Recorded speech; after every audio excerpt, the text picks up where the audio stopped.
Hello, everyone, and welcome to this live stream where I'm going to be doing a sketchbook tour of my recently completed sketchbook.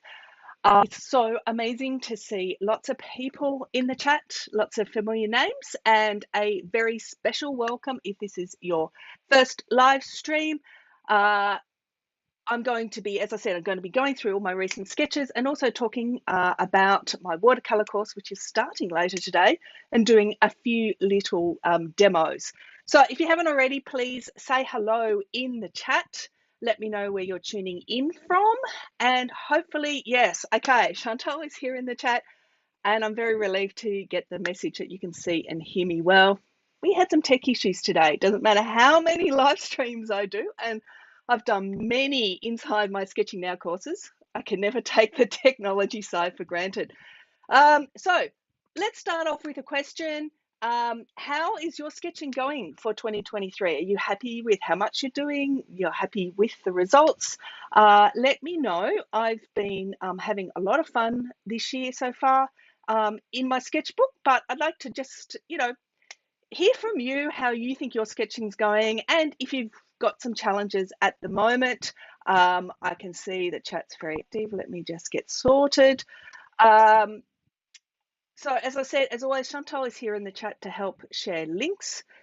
If you have a question for me, please write question in caps at the start. Just makes this easier to see in the chat. And also include a little bit of context, because chances are I'm like 3 pages on. So if you've got a specific question about one of my pages, please let me know. Okay, Astrid said she's not doing enough. Love my sketchbook, Donna. That's good to see. Hashi, very happy with my daily travel journaling. Karen saying I'm seeing improving, going a little slower, says Chris. Always wish to do more, but very happy with the outcomes. Hey, David, that's good to hear. That's really the kind of way it is, isn't it? Always wish we do more. Sketching more every day. You've motivated me. That's great. Love the 1 week 100 people challenge, which is good. Karen says, thanks to Sketchbook Design, I'm now sketching every day and loving it. That makes me so happy, Karen, and you've been doing some beautiful works. And I mean, we've just finished doing the Sketchbook Design course, and I tell you what, wow, the quality of the work inside the classroom just is so mind-blowing. Plus the kind of community spirit and all of the chats is fantastic. Totally stopped sketching for years. Oh well, maybe this week is starting to get back. Rose is saying I have problems with angles and proportions. Not in my foundations course, which we won't be talking about so much today, but maybe in a future live stream I will. Okay, good. It's great to hear from you all. Let me go to the overhead and we'll start going through. So that's working. Karen says sketchbook design was fantastic. Stephanie loved it. Stephanie is also someone else I love having in the classroom, in the community. Always does so much. Okay, now let me see. Am I sitting in my seat properly? Okay, so this is sketchbook number 168 of my daily sketchbooks. I have another 100 odd sketchbooks and other ones as well. This is an Alpha A4. And I filled it in just a little over a month, which is about an average rate for me. And what I normally do in the first page of my sketchbook, like I've done this for over 10 years, is to document my sketching kit, my palette or whatever. Last sketchbook that I shared, I had a lot of my other materials. This one, I've been really focusing on watercolor. And so I've got 2 watercolor palettes. I actually started this book using an Aquarius urban sketching kit, which I then modified and added some more colors. So it's actually just sitting here now. So I was using it initially and then went to my standard palette. And at some point, Chantal's going to put in some links to more about the specifics of this palette and also my every palette, which I'm tweaking a little bit at the moment. Those of you who follow my blog will know that I've been thinking about taking buff out, which I have done. And I'm also trying some other colors as well. So don't want to get bogged down in talking about my palette, but there's lots of information on my blog. And of course, I'm always happy to answer some questions. Okay, let's just get going. What I'm going to do is probably flip through about a third of my sketchbook, talking about my pages, and then I'll do some watercolor mixing demos, since that's very topical at the moment. Now, when I started this sketchbook, we were doing open compositions, and I was really playing with lots of experiments. So I did a lot of slightly crazy stuff in the first couple of pages. So this was trying to merge two sketches together and do a little bit of collage, which was not as successful as I'd hoped, but a really fun experiment way to start my sketchbook. And then you'll notice as we go through this book that there'll be a lot of sketches of my cool village green area, which I talked about in the last live stream. I go and get a coffee in the morning and then sit down somewhere and sketch. And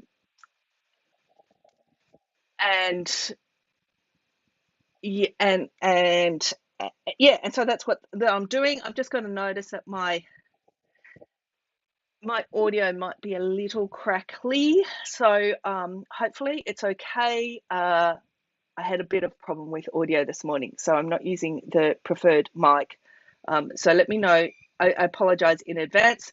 Question. Okay, so this is a question that gets asked all the time. How do I do my date stamp? So Chantal will put a link in. It's a stamp by Paper Person called Southport. You can find that on my blog. People will also want to ask about the lines that I do. So I have guidelines. There's also a blog article about that, and I do the lines with a fountain pen with water-soluble ink as well. So they're the two questions that I get asked: date stamps and lines. So now there'll be links there. Audio is fine. Okay, good. Thank you. Oh, it's always something could possibly go wrong. Okay, here we go. Let's just flick through some of my sketches. So random bits and pieces, a little bit of collage. I want to use more collage. I still haven't quite worked out how to do more collage. This is just actually been doing some iPad sketching.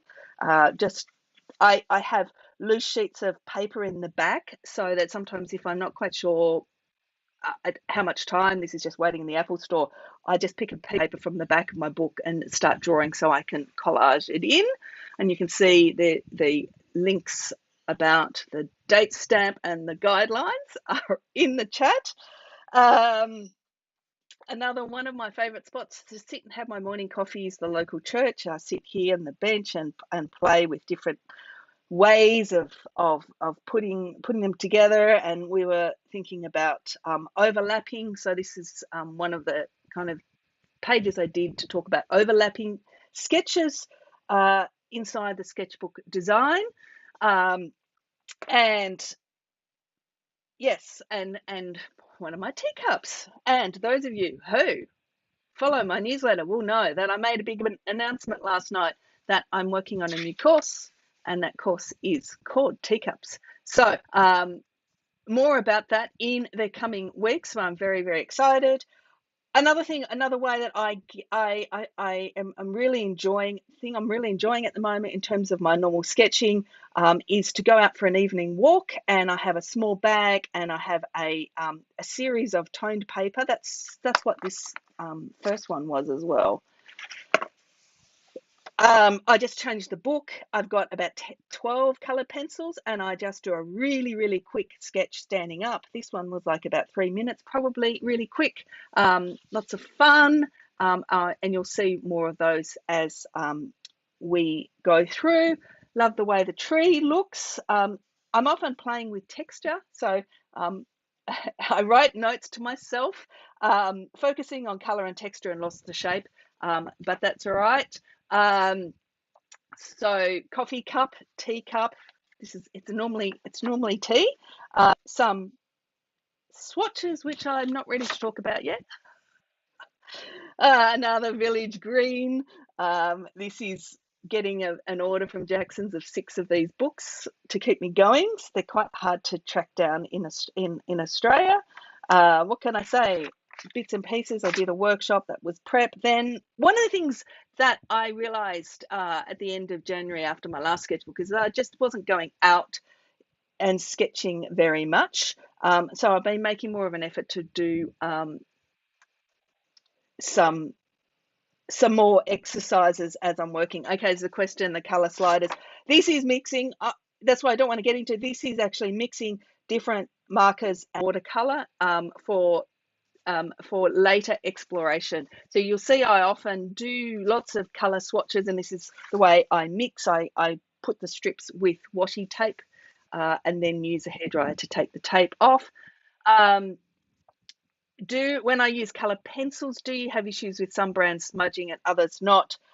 Basically, they all smudge for the first couple of pages. So I generally use fixative these days.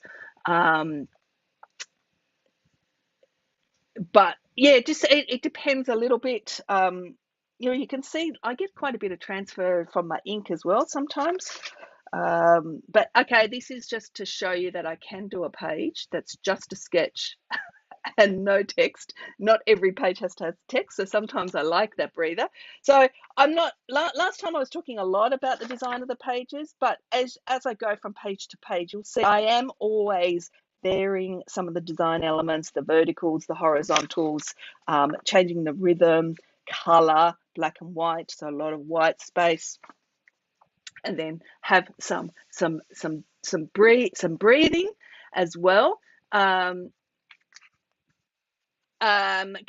we've already talked about the lines earlier in the live stream. So there's a link in the chat, and I'll probably put the link below as well about the lines that I use.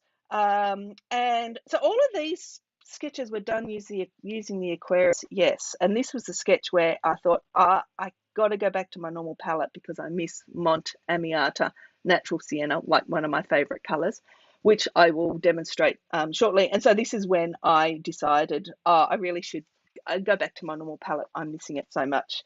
As I was talking, one of the themes in my sketchbook is the fact that it's a playground for experimentation. I'm not trying to create masterpieces in my book. I'm just trying to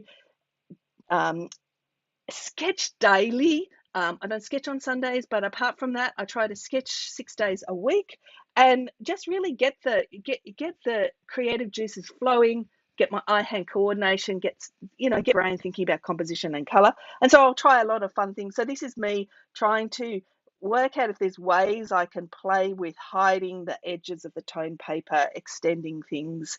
And this is not a very exciting sketch, but this is pretty special now because this is completely historic. This building doesn't exist anymore. It's been demolished while I'm there. The weight of the paper in the sketchbook is 150 GSM. And the great thing about the alpha paper is you can see I'm using a lot of water in my book and it's buckling a little bit, but it's got lots of pages. It's not too precious. And I'm really happy with the effects that I can get with watercolor. If I was to go to better watercolor paper, I would not feel the freedom. I would go through the book too quickly, and it wouldn't be as good for writing because, as you can see, I like doing a lot of writing. This particular page was done after the last live stream when I did some demos of different pens. So look at that live stream for volume 167 if you missed that. That book is a masterpiece. Well, thank you. And for me, it's just my everyday. It's my everyday book. It's my companion. It's fun. Stillman and Byrne Alpha. Yes, that's correct. And okay, so here we go. So this is a bigger of the village green, where I was really emphasizing the morning shadow and the blue.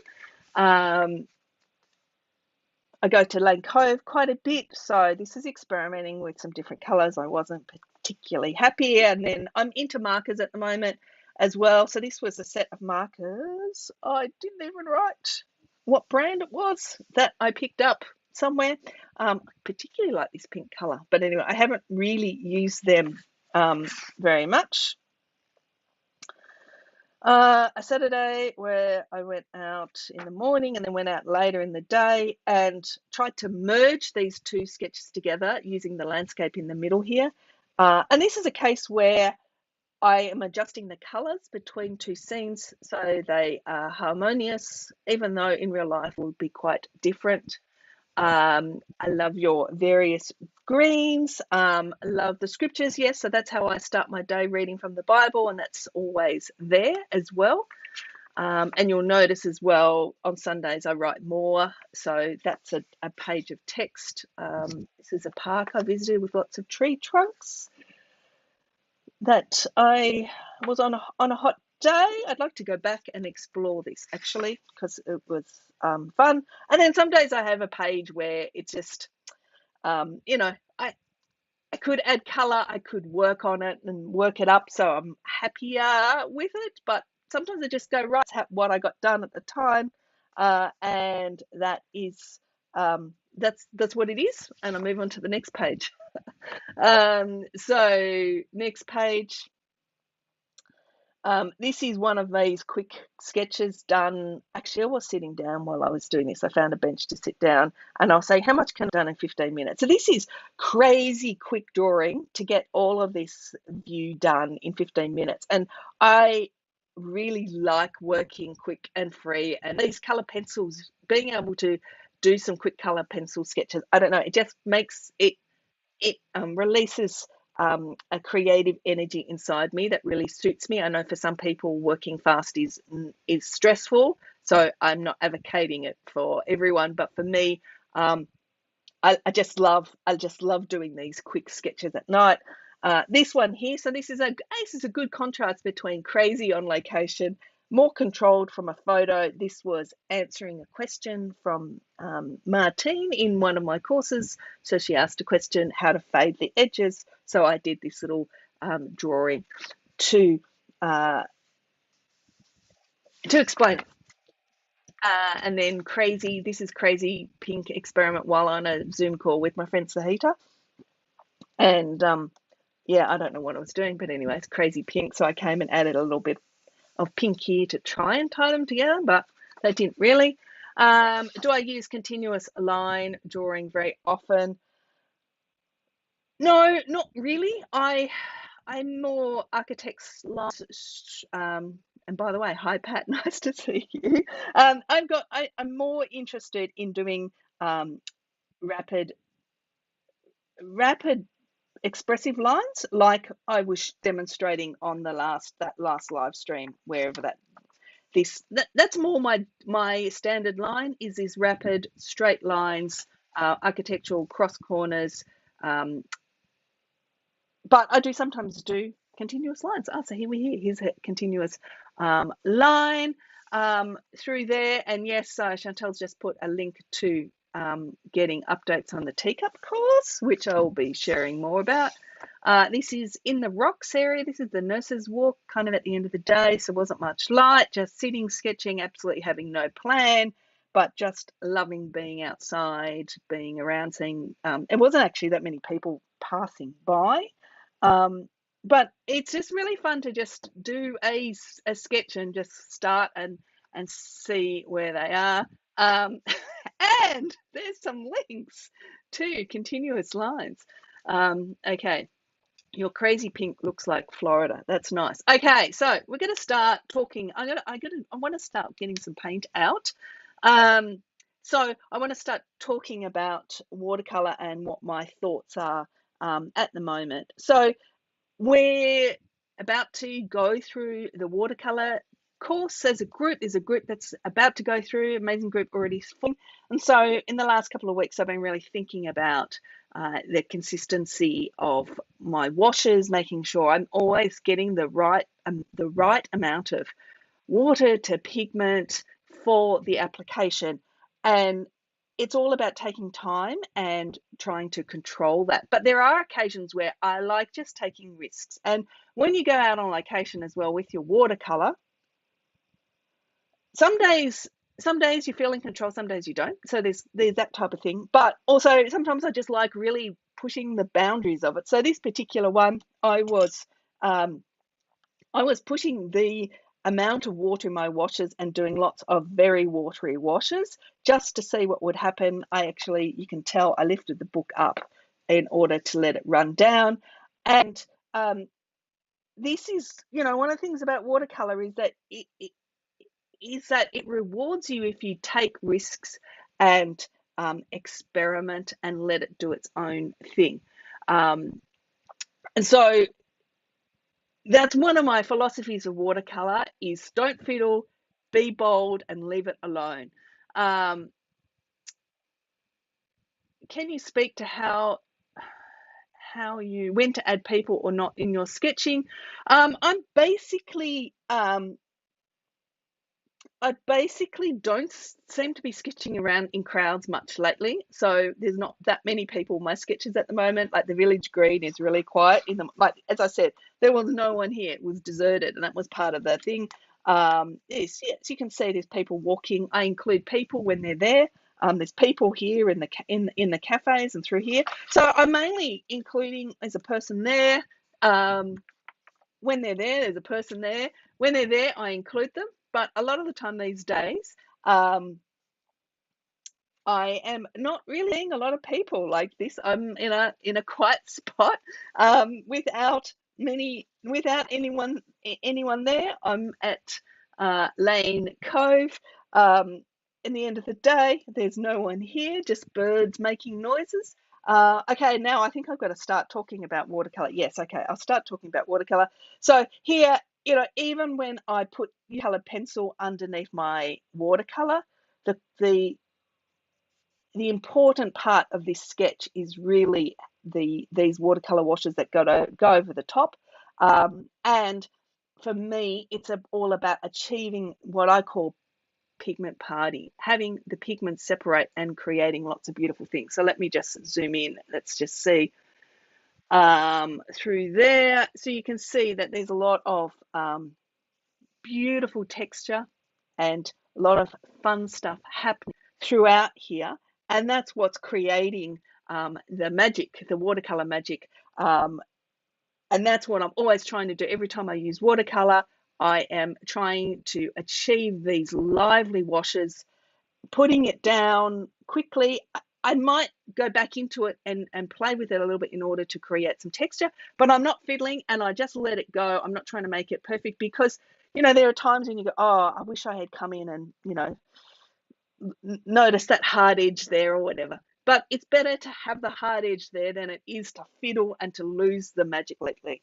And that's a really big theme of this watercolor course. Okay, here we go. So I'm going to start mixing. So this is a particular blog post that I did, which was explaining why I'm removing buff from my palette, because I can mix alternatives which are more lively using these three colors.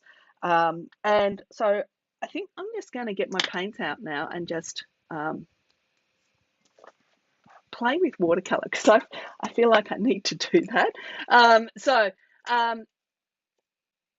Are the pigment parties in the tree sketch from mixing in the palette or on the page?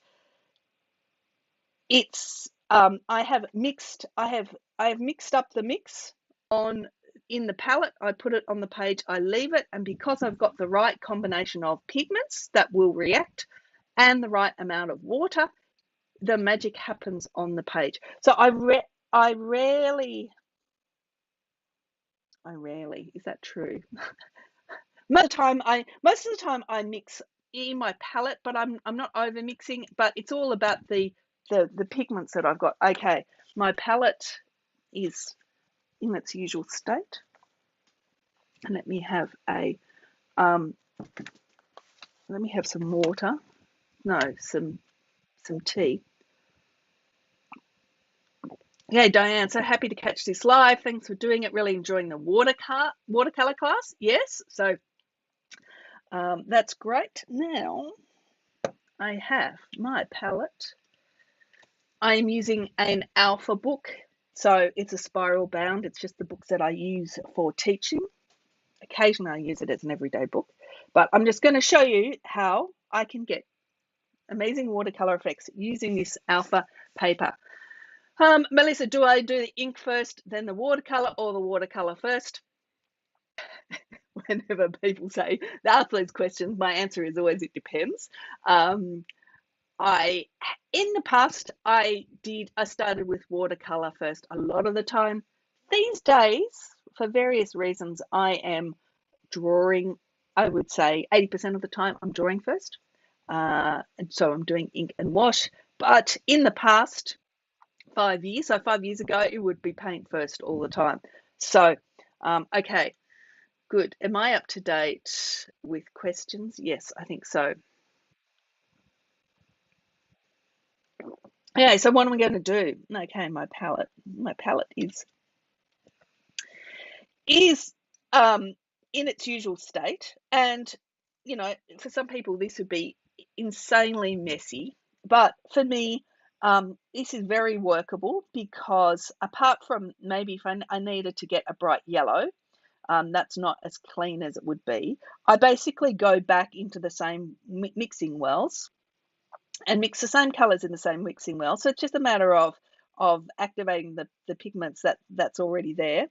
And I know what pigments are in that, like this particular well, I know has Montamiata. This is Daniel Smith Montamiata Natural Sienna, transparent red oxide, and some of the Schminke French ultramarine. So I know that's the pigments that are already in there, and that's what I want to mix. So in fact, I don't actually have to do much mixing to get one of the things I wanted to show you, which is a really nice, lively watercolor, watery light wash equivalent to buff. But hold on, it is a little bit too weak. Okay, so. And just on the side here, I'm also dealing with quinacridone burnt scarlet. So that's just sitting there at the side of the palette if I feel like I need that. Okay, so what am I going to do? I'm going to mix. I'm going to just do some mixings. Okay, so actually, before I do that, before I start going.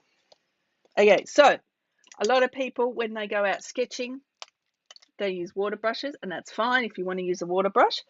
And they just come along, their palette is pretty dry. Now this palette isn't completely dry, but I can see a dry pan, I can see a couple of dry pans. They just go, okay, let's just pick up some paint, let's put it down like this, pick that up. And what they're ending up doing is just kind of like tinted water. And it's going to potentially look flat, and it's going to dry. It's going to dry even flatter. So it might look okay now, but when we come back to this, it's going to be lifeless. It's got no magic in it at all. So when we paint with watercolor, we want to make sure we've got plenty of pigment. So I'm going to put lots of pigment. So I'm just going to mix Montamiata, and actually I don't want to mix Montamiata initially. Here we go. I'm actually going to clean this off because I want to start just with a very standard mix. So transparent red oxide is a very strong pigment. I know it quite well. I know I don't have to pick up as much. So look, I'm going to look how many times I'm going and picking up paint from my palette. It's not one dip, it's a number of dips to make sure enough pigment. I'm going to put that on the page, and I know that is going to be vibrant and lively. And then if I want to come and put some, make it into a grey with French ultramarine. And when I mix, I don't worry about keeping my palette completely clean. This is some of the things we talk about in the watercolor course, because a lot of people are so obsessed with keeping their palette clean that they end up picking up too much water and really not having enough pigment. Okay, Is this the sort of thing we'll learn in the watercolor course, which paints react and how to mix in the palette? Absolutely, yes. This is we put a lot of emphasis on how to mix and how to create lively washes. Okay, so I'm just going to put that down, and I know this is a nice wash. It's got water on it. It's got a bead through here. I might come and so this is sometimes I apply paint in a way that I want texture. So this is not what I call fiddling, because this is intentional manipulation to see if I can create some interesting effects. Fiddling is when you do this and you try and do this and you try and do this, and what you're doing is you're scrubbing the pigment into the surface of the paper, and it's not going to be as lively. So you can see already, if we zoom in, so this is why I love watercolor so much. Okay, I'm not doing anything. I haven't done anything. I've just mixed and I put it on the page, and look what's happening. We're getting this golden glow through here, and it's just doing its own thing on the page. I just need to have confidence that watercolor will do its thing. I need to know my paints, and I need to be able to get this proportion of water to pigment right. But then watercolor will do half the job for me.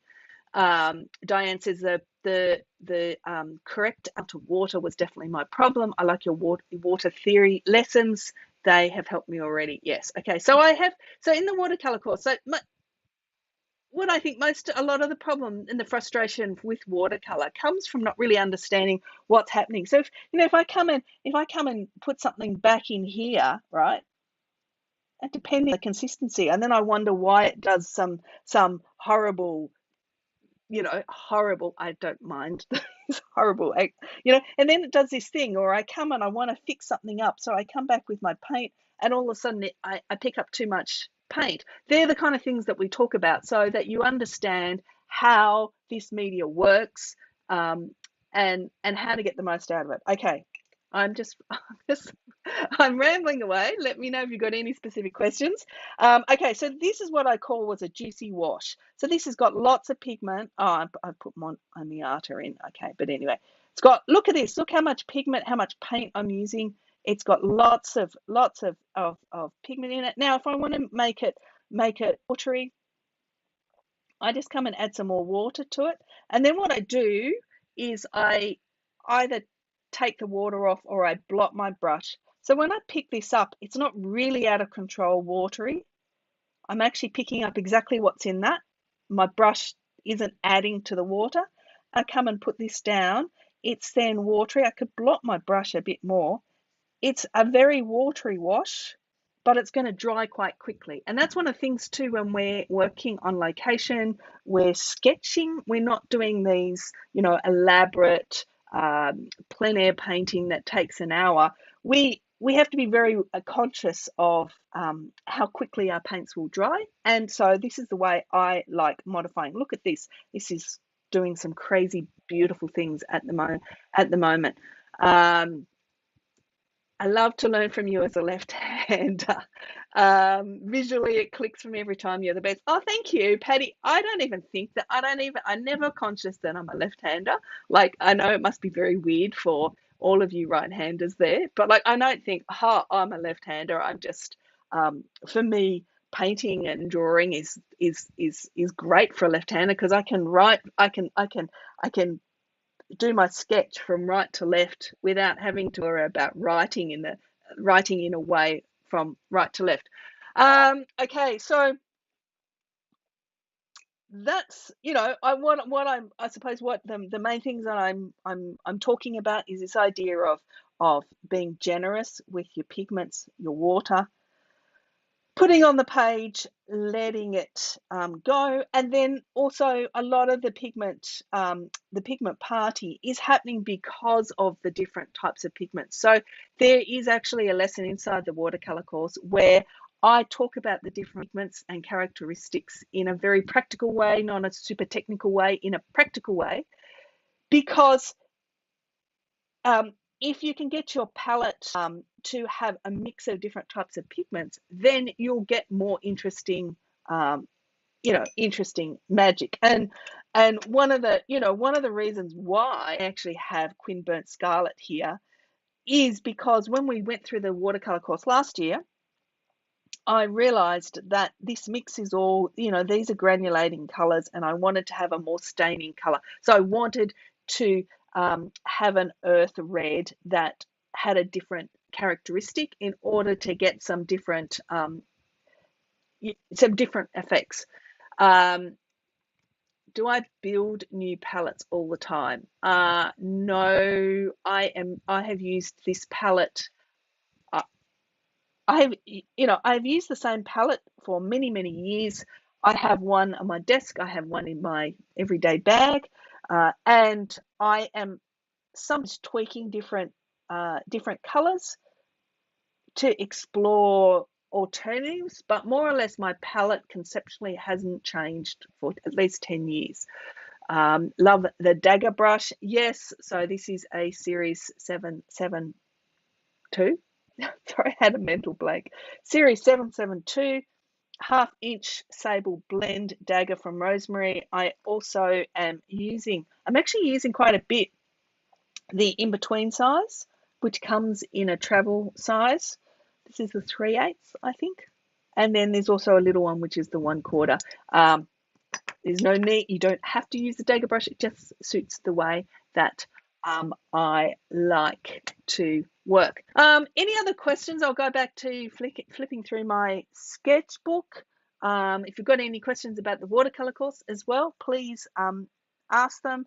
Let me just do okay. So one of the things that I like, one of the mixes that I like is Hansa Yellow Medium, and I'm off the screen a little bit. Hansa Yellow Medium. So this is my green well, Hansa Met, and the Schminky Ultramarine. So that Schminky, that French Ultramarine probably has a little bit of transparent red oxide in it, but like doesn't bother me, right? It's just making a more Australian green through there.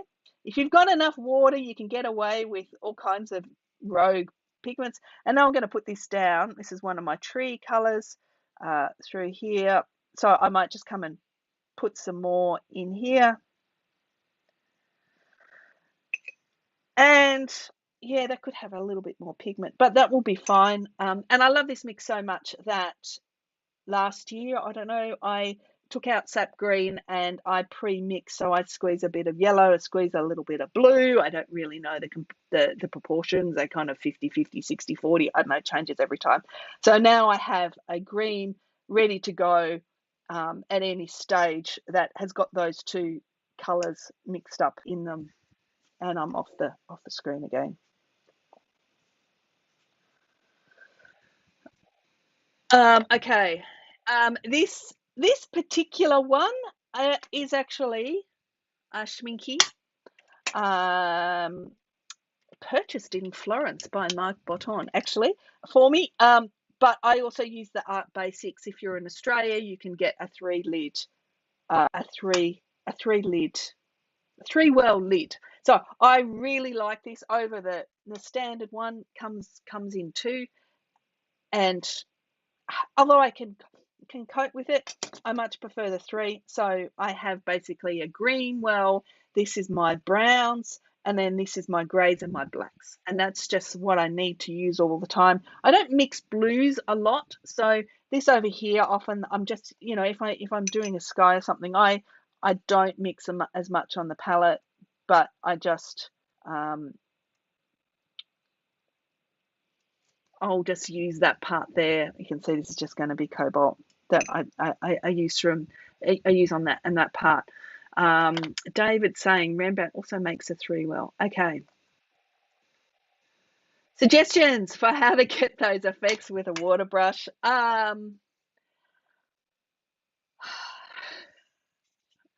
Sometimes people get upset when I criticize a water brush. But I'm just going to, I'm going to do, this is the best I can do with a water brush. So I'm doing exactly the same thing. Can you see what I'm doing? I'm probably over mixing it a bit more. Okay, so I've dipped the water brush in the water. Okay, so this is the water brush. I'm going to come and put this down the side, and then we'll come back to it and see what we think about it. Okay, that's too much paint. I just find it much harder. You've just got to do a lot of pigment, a lot of water, maybe more water. You got to work harder, and we'll see how that happens. How that might actually turn out okay. So I know I find water brushes really very difficult to get the pigment parties. And so every time I use a water brush, I always think, I wish I had got just taken a little bit more effort to get my brush out, get my water out. I would have been so much happier with the result. But that's just me. Is there a question about 100? Can you show the different effects when pigments are 100% cotton paper? So I don't have any 100% cotton paper handy. What will happen 100% cotton paper is that the pigments will sit in the surface of the paper. You'll get more paper texture, and you won't get as harder marks. So 100% cotton paper is really good for smoother washes. You get a different type of granulation, but it's a lot longer to dry. I personally, generally, for most of my sketching, prefer the effects on 100% wood pulp, which is very, very radical, because I know watercolorists say you absolutely have to use 100% cotton paper, but for me, 100% cotton paper doesn't. It's nice for some things. So if I was going to do still life or some things, and it's nice for doing skies, particularly where you don't want the hard edges. But just as a general principle, I prefer the texture from the wood pulp. Okay, so here we go. I do 100%. I do 100% watercolor, 100% cotton demos inside the watercolor course. Where were we now? We were here. Okay, back to my book. Do I always work with the dagger brush 99% of the time? Yes, I do. It just feels right for me. But actually, in the watercolor course, I use a round brush for the original parts of the lessons, the pre-recorded lessons. Can you show Quinn Burnt Scarlet? Okay, here we go. One more mix.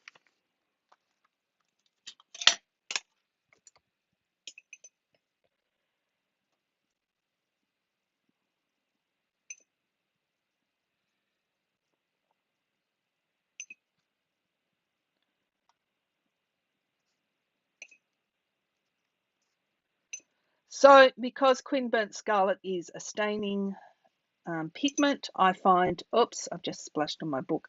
I find that it's a bit of a lighter mix. It's not as heavy. Transparent red oxide is, because two granulating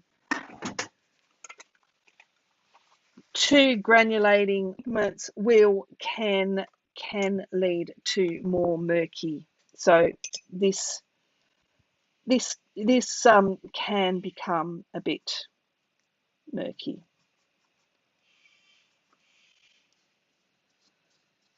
If there's not enough water in it. It's just not as lively and as transparent as that. Okay, that's it. We're back to the book. How do I draw the lines in my sketchbook? Pamela, we talked about that earlier. I have a grid paper. It's like the most common question that I get is, how do you do your lines? And it just dropped. How do I get a true red? In my palette, I mix things we talk about in the watercolor class. I mix Quinn Rose and transparent red oxide. Not transparent red oxide, transparent purple orange. And that gets me a red. I'm not like red. I don't do many reds, right? I don't do a lot of pinks either. So those colors, you can see I've got a lot of blues and browns because I I do a lot of buildings. I want to adjust those colors and have lots of different options. When it comes to pinks and reds and oranges, I don't care about so much. So, okay, here we go. Back some more color pencil, quick color pencil things. Another teacup. So if you missed it, I'm starting to work on a teacup course. So there's a special mailing list if you want to sign up for updates, behind the scenes, exclusive looks, and an early bird price when it gets released in mid-May. Talking to my friend Franny on the phone, doing a sketch from Brussels, more village green, different colours, black and white and waiting, page of text, back at the church door. And this is a fun page. So I went to the Chuchak Wing Museum at Sydney Uni, which I only recently found out about. And if you're in Sydney, it's a very, very cool place to visit. And I was with a family with 5 children. What ages are they? Youngest one is 9 to 16. So I started to try and do some sketching. So this is using watercolor pencil, three watercolor pencils, and a water brush. And I can tell it's like, oh, it's flat. But anyway, and then I did some continuous, like kind of intentionally bad blind contours of the kids to kind of keep them occupied as well. So it's really fun to do pages like this as well. A page that turned, so sometimes I don't know what's happening. One of the things that I struggle with in my own sketching is like sketching from my life at home. I'm fine when I go out sketching on location, but when I'm home, so this is the ink that I use for the lines. So it's Herban ink, Diablo Menthe. So one of the things is like how to do fun, colourful black objects. I seem to be anything I use at home, like cameras and stuff, is black. So yeah, this is prepping for the watercolor, the teacup course. The teacup class will be mainly watercolor. There will be ink and wash, and there will be watercolor pencil and watercolor at this stage. So. And here's a sketch that's just marker, no watercolor. One that's just ink, 2 kinds of ink, black and grey. And then there's really fun sushi with lots of colours and hot pink in it. Watercolor, water brush trash talk. Look, I know it's handy, and if it works for you, I'm not judging anyone who uses the water brush because it is so convenient. I just know that I'm never happy with the results, and if you are using the water brush and not happy, and you feel like your sketches are uffed, that could be the reason. Is there a question? Quinn Ma? No. I saw something labelled Quinn Ma, but I don't see that.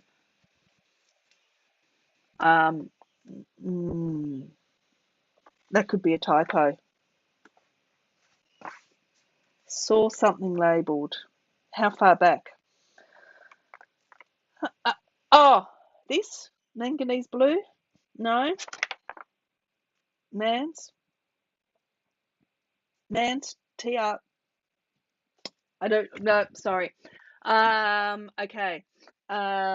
Bits and pieces. Okay, so ultramarine finest. This is a non-granulating ultramarine that I want to use for something, maybe in the teacup course. And then here's 2 of my favorite spots to sit, and you'll wonder about this strange thing here. So I did something on a page that I wasn't happy with, and so I ended up ripping it out. So occasionally, so once or twice a year, I will remove a page.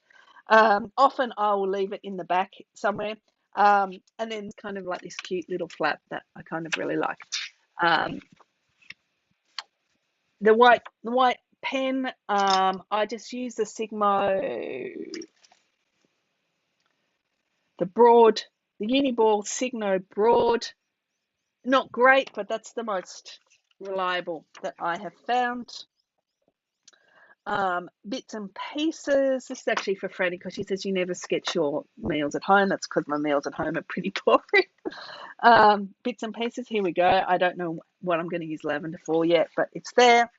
Then I had a 2-hour visit to Cockatoo Island. Those of you in Sketchbook Design saw how I finished the pages off. So I did the map back home, but the rest of these were done in 2 hours with half an hour finishing pages. Trying to do a fun little merge here. Oh yeah, this was a continuous line drawing that I then was experimenting with how to apply color. So this is one of the things I want to think about. How, if I do a continuous line drawing, how can I include a little bit of color in so it remains kind of at that experimental. So MK says, Signo doesn't work for me, Jelly Roll White. Well, Jelly Roll White doesn't work for me. So I don't know, maybe it's the atmosphere or something. Quin Rose and Transparent Pear Orange equals red. Quin Maroon. Quin Maroon. Okay. So Quin Maroon is Quin. Okay, here we go. Right here. This is the Aquarius version of Quin Burnt Scarlet. Okay. Thank you. You chat. You're so smart. You know everything.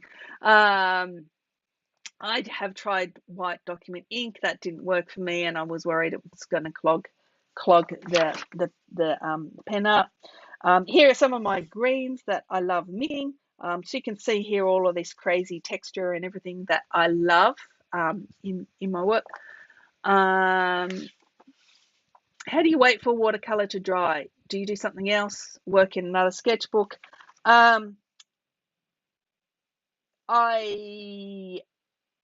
often walk the streets with my book open between sketches. And the technique I was showing you earlier about blotting my brush so that there's not as much water in my washes is also another technique that I use that works really well. So this paper, there will be beads that remain on the surface. But if you can lift them off, then the washes dry quite quickly, I find, in this book. And then we're talking about, I'm getting close to the hour anyway, but I wrote an article about values, about thinking about color always into these 5-step value study. This is something we look at in the watercolor course and also the watercolor on location course. So this was something that I did for that blog article, this is a very common way. People, they just put the paint down, they don't think about lights and darks, and the whole thing is dark and heavy.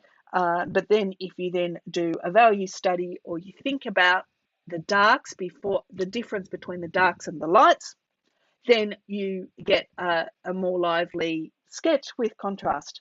This is actually a spread that I don't like at all because the orange and this just don't go, but whatever. I was actually not that well. Now we're getting to the end of the book, so I was just doing a few little sketches, not very much. I had a double breakage, a teacup and a milk jug. A few more teacups, lots of text.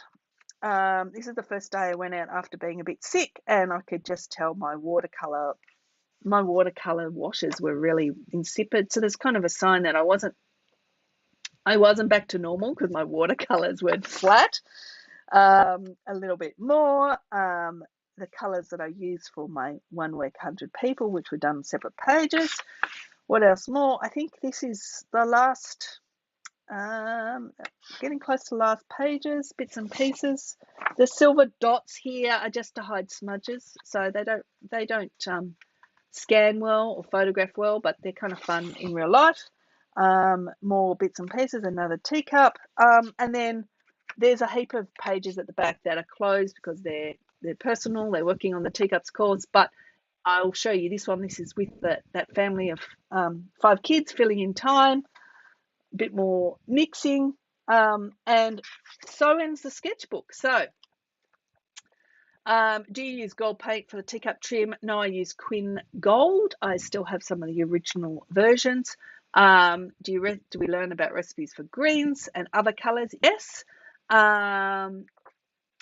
Nancy found a wood stencil for drawing lines on Etsy and it works great. That's great. What else have we got? Any other questions as I through this book? So anyway, another book is done, is completed. And I don't know what the next one's going to be, what I'm going to do. But I mean, you know, that's fun. This is, as you said, you know, it buckles. It's a bit of a, I clip it. You know, I have bulldog clips, so it clips so that it's bearable. But you know, I'm not one. As I said, my sketchbook is my working book. It's my companion through life. It's not trying to be masterpieces to hang on the wall. I'm happy to experiment, to try lots of crazy stuff. I listen to my internal voice in terms of what I want to do with my artwork. I'm not trying to do what I should do. I am just trying to document my life. And I find if I go outside and give myself a chance to sit down and do a sketch while I'm having a coffee, or go for a walk and do a sketch, then my book gets filled. I'm never lacking inspiration. I just sit down and draw what's in front of me, even if it's the same thing over and over again. And I write. If I don't sketch, I write. What else can I say? Buckled pages have a well-loved book. Okay. Any other final questions before we go? We should just have a look at that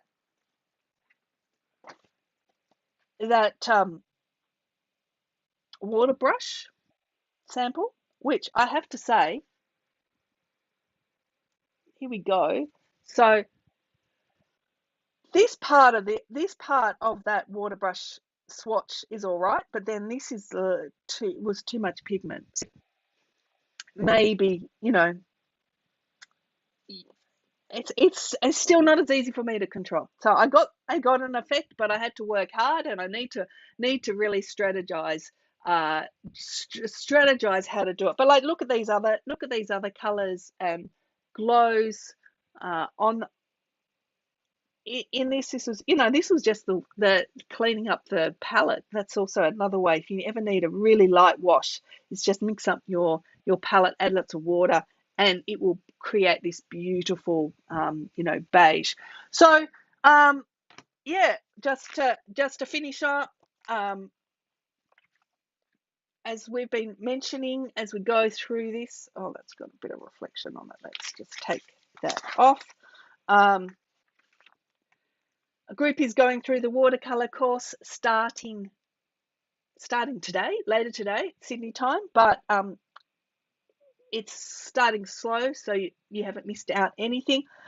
This is part of the Sketch Your Life bundle, which is really the fundamentals for sketching at home, sketching on location, foundations, which is drawing and painting, watercolor, specifically on watercolor, sketchbook design, which we've just finished, but you can sign up any time and work through, which is all about page layout. And then we have the urban sketching courses, which are very much specific to sketching on location. Edges, where we talk a lot about creating depth and focus and decide what to do in paint and lines. So it really builds on the some of the concepts in these courses. Buildings, very specific for architecture. And then watercolor on location, which picks up on a lot of these ideas as well. More complex scenes, how to use watercolor. We really get into values a lot more as well. And that's my system of sketching now courses, which all build on each other and really help you develop your own style to sketch your own life out on location. So watercolor course, again, I'm sure Chantal will put we'll put the link in the chat once more. There's a question about how many teacups could we have for the teacup course. Hang on, get a mailing list, and I will share all the details as we go along. It's coming. It's coming. I'll share more details about that. At the moment, we're really focusing on the watercolor. Okay, so here we go on the hour. So where will the teacups fit in? The teacups course is a short course. It's not going to be a weekly course, and it'll be just something fun to do. So it's not part of this. It will be sharing a lot of the concepts. A great way to revise foundations and watercolor, because it's using those concepts and edges as well. So it's really a specialized topic for these courses. And the watercolor course will teach you the basic concepts for creating those beautiful, lively washes, which are really, really important for the teacups. And there is the watercolor link for you. This is the only time a group will be going through the watercolor course this year. So if it's a good fit for you, I'd love to see you in the group. Okay, so thank you so much for being part of this live stream sketchbook tour, a bit of watercolor mixing. I hope you've enjoyed it, and I hope that it is inspiring you to get out there and do some sketching for yourself in the coming weeks. And I'm really looking forward to seeing many of you inside the watercolor course starting later today. Okay, thanks everyone so much for being part of this. Keep sketching, have fun. Bye.